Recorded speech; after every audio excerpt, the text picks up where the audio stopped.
Autour de cette table, les acteurs politiques qui ont répondu à l'invitation du ministre d'État, ministre de l'administration territoriale, de la décentralisation et du développement des territoires. Cette invitation fait suite à l'arrêté publié le 18 janvier dernier et qui consacre la création du CPC, le cadre permanent de concertation, qui est une des recommandations de la CENAP, la concertation nationale entre acteurs politiques, dont les travaux démarrés le 19 janvier 2021 ont pris fin le 13 juillet 2021. Cette rencontre, la première, a été l'occasion pour le ministre d'État de saluer la disponibilité de ces différents acteurs politiques pour l'intérêt commun qu'est le développement du Togo.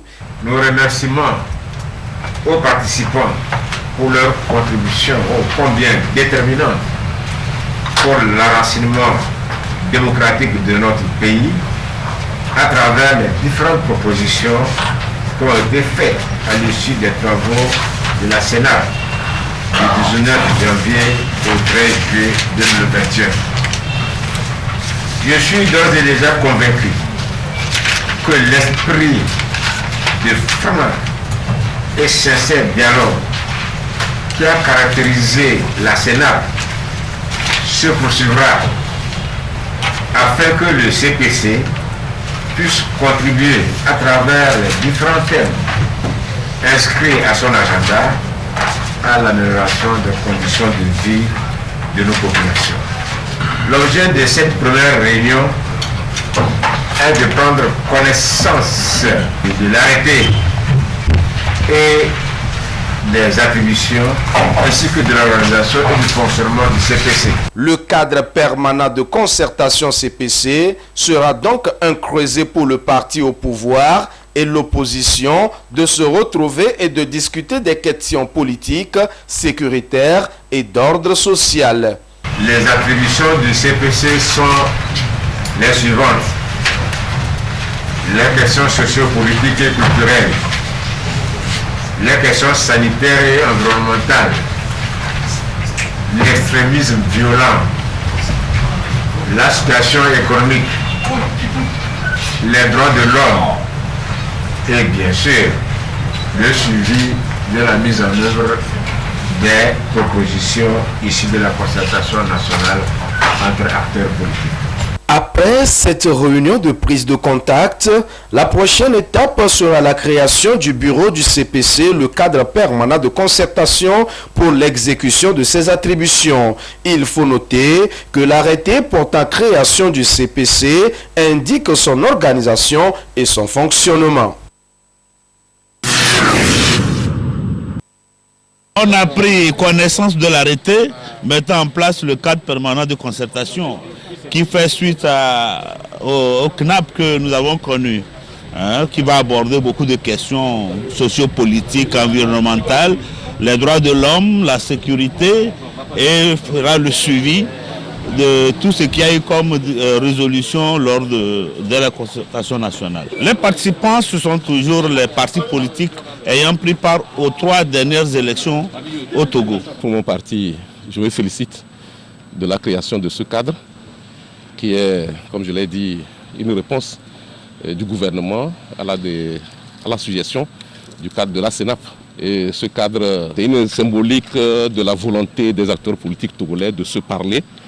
C'est un signe aussi de l'engagement du gouvernement de prendre en compte les propositions et les suggestions des acteurs politiques. Au nom du MRC, j'ai exprimé nos remerciements au gouvernement parce que quand nous avons fait la conclusion de la CENAP, il était bien inscrit de créer un cadre permanent. Alors le gouvernement a montré sa bonne foi. Maintenant, c'est fait, c'est créé à partir de ce matin et la balle est dans le camp de tous les acteurs, gouvernement et les autres, avec pour nouveauté désormais les indépendants. Le développement de tout un pays, c'est axé sur la femme étant mère. Et je pense que ce qu'on va faire désormais, on va parler plus de nous femmes quand bien même je suis seule, je ferai tout ce qui est à mon pouvoir pour que les questions des femmes soient débattues et qu'on a la possibilité de continuer par donner nos points de vue dans les décisions, dans les sujets qui seront abordés. C'est un sentiment de satisfaction. Nous estimons que le dialogue, qui est, comme le dit le président Félix Houphouët-Boigny, l'arme d'effort de ceux qui arrivent à faire passer l'intérêt général avant les intérêts particuliers, est finalement adopté comme méthode de travail pour discuter de toutes les questions, qu'elles soient politiques, socio-culturelles, de tout. Et nous sommes donc vraiment satisfaits que ce jour, nous soyons passés d'un cadre qui était temporaire, puisque la CNAP c'était 6 mois, à un cadre permanent. Donc maintenant nous voyons que les partis politiques ont compris que plutôt que de prendre le dialogue comme un médicament, ça devient maintenant un aliment quotidien, quelque chose que nous allons utiliser tous les jours de façon permanente pour aborder et régler les différents problèmes que notre pays a, pour faire de notre pays un pays fort et un pays émergent à l'horizon 2030. Le CAR avait quitté la CENAP après la deuxième réunion et on n'a pas suivi tout ce qui s'est passé. Et maintenant c'est un cadre qui est créé et vous savez, comme dans les habitudes du CAR, qu'on va toujours écouter, savoir ce qui va être fait avant de prendre notre décision. Et donc c'est ce que nous avons fait aujourd'hui. Nous, en tant qu'indépendants à l'Assemblée nationale, deuxième force politique de l'hémicycle, nous sommes assez interpellés par cette question d'ordre politique et cet oubli a été réparé aujourd'hui et c'est avec beaucoup de joie, beaucoup de satisfaction que nous prenons part à cette réunion de concertation qui est nécessaire pour le pays pour aborder des questions d'ordre politique d'abord, mais économique et d'autres natures. Ce cadre permanent de réflexion et d'entente entre tous ceux qui peuvent apporter quelque chose à l'édification, à la consolidation de notre démocratie et notre état de droit, ce sont des initiatives qui sont appréciables.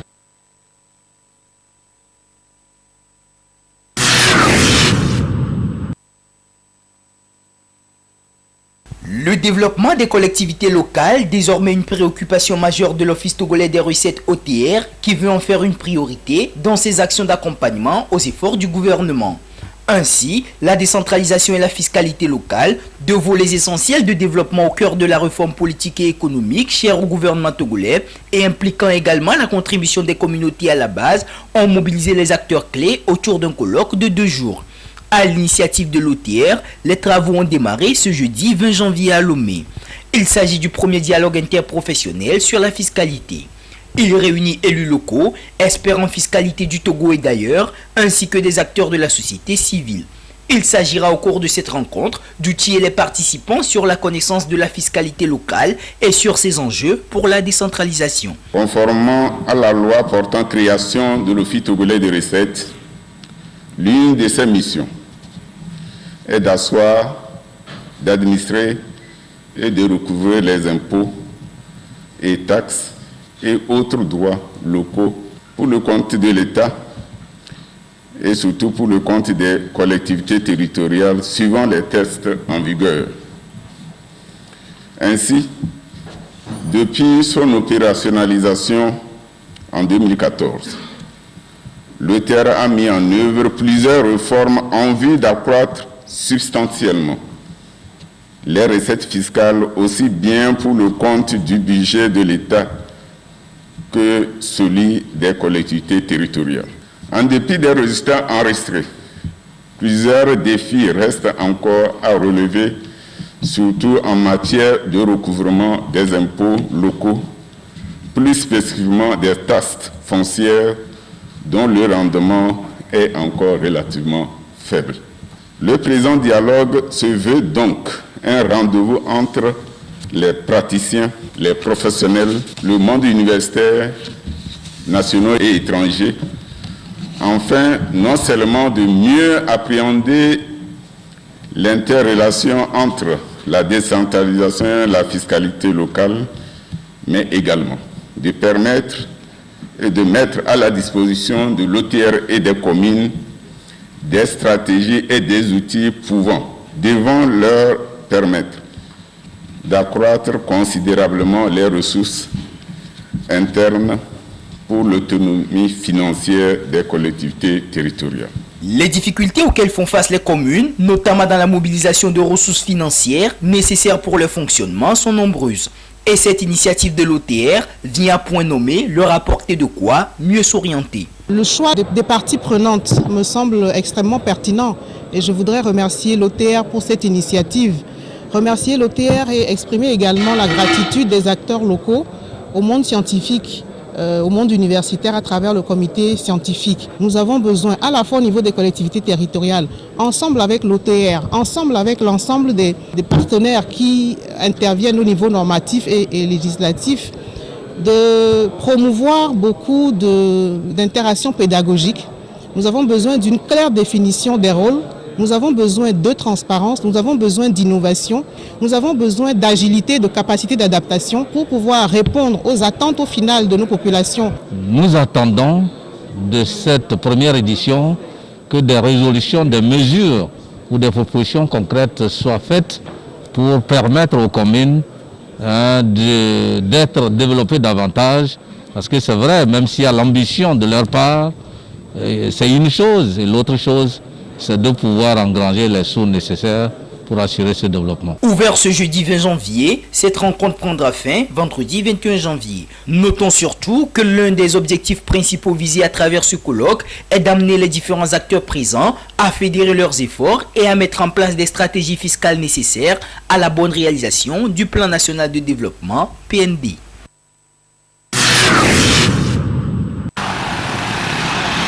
Malgré les efforts du gouvernement et de ses partenaires pour réduire le taux d'accidents sur nos routes, la situation reste préoccupante. D'après les chiffres du second semestre de l'année écoulée, 3577 cas d'accidents ont été enregistrés avec 4655 blessés et 334 morts contre 346 au premier semestre. En somme, 680 personnes ont perdu leur vie par accident en 2021 contre 576 morts en 2020. Les causes restent les mêmes et le mauvais comportement du conducteur pointé du doigt. La plupart des accidents, c'est le non-respect des règles de la circulation. À la veille des fêtes, il y a des comportements vraiment déplorables. Il y a l'euphorie, il y a d'autres, c'est la colère totale. Il y a d'autres, c'est l'anxiété grandissante. C'est-à-dire qu'il y a des diversités en circulation.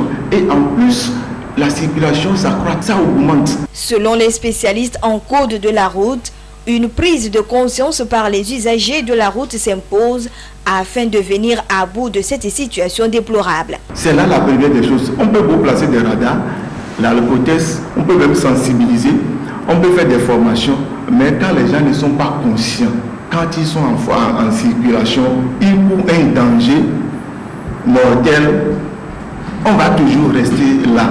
On doit être conscient et responsable. Vous allez voir des fois, il y a des pères de famille qui se trouvent devant un feu rouge comme ça et ils violent. Donc ça là, le gouvernement ne peut pas venir se mettre debout devant un feu rouge ou dire à un grand monsieur de ne pas faire ça. Donc ça c'est la conscience. Déjà quand on est conscient en circulation, vous allez voir que les taux des accidents vont diminuer. Selon le bilan sécuritaire second semestre, 60%, soit 198 décès, proviennent des motos. Aussi, parmi les 4547 engins impliqués dans les cas d'accident, 3099, soit 68%, sont des motos.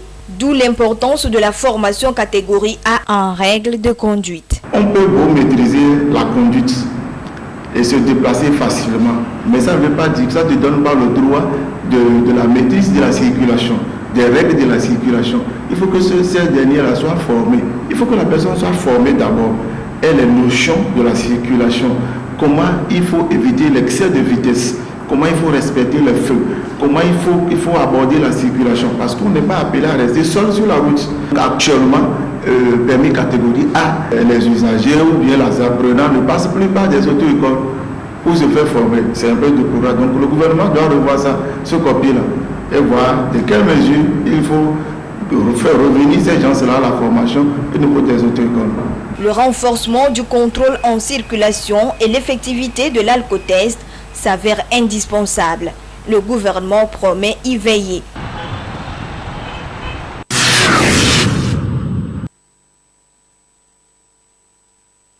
On parle de gros cœur lorsque le diamètre du cœur dépasse la moitié du thorax. Le gros cœur ou la cardiomégalie est engendré souvent par les maladies cardiovasculaires à long terme ainsi que d'autres facteurs de risque.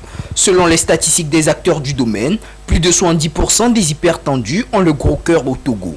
Pour détecter la cardiomégalie, plusieurs examens et analyses sont à faire. Le gros cœur n'est pas forcément synonyme de mort imminente. Il y a deux méthodes. La méthode directe, on ouvre d'abord le thorax et on prend le cœur, on le met sur la balance.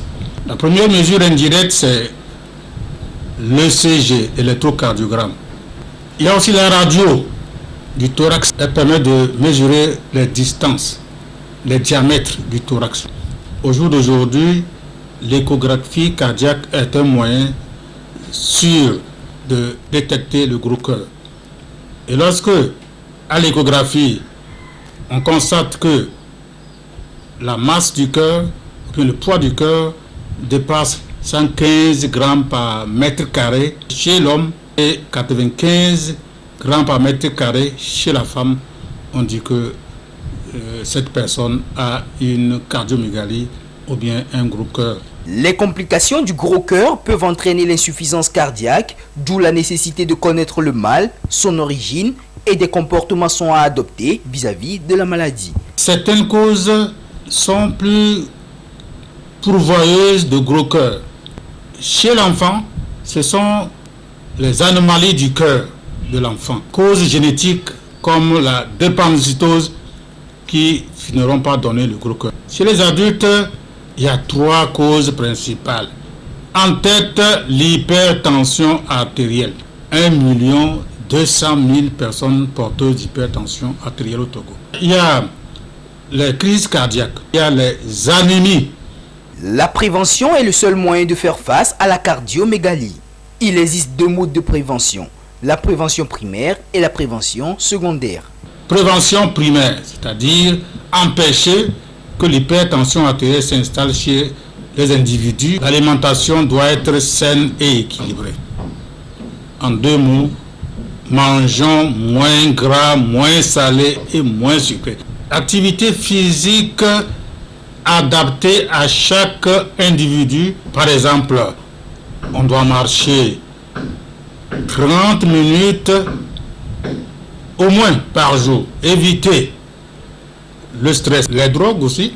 Éviter le fait de ne pas dormir suffisamment. Prévention secondaire qui passe par une bonne prise en charge de l'hypertension artérielle, des crises cardiaques. C'est le médecin qui va intervenir à ce niveau-là pour donner les bons médicaments. Mettons l'accent sur le dépistage sans attendre qu'il y ait des complications. Mettre en application ces conseils permettra d'être à l'abri de la cardiomégalie. Consultez également les cardiologues en cas de besoin pour éviter des complications ou des surprises désagréables.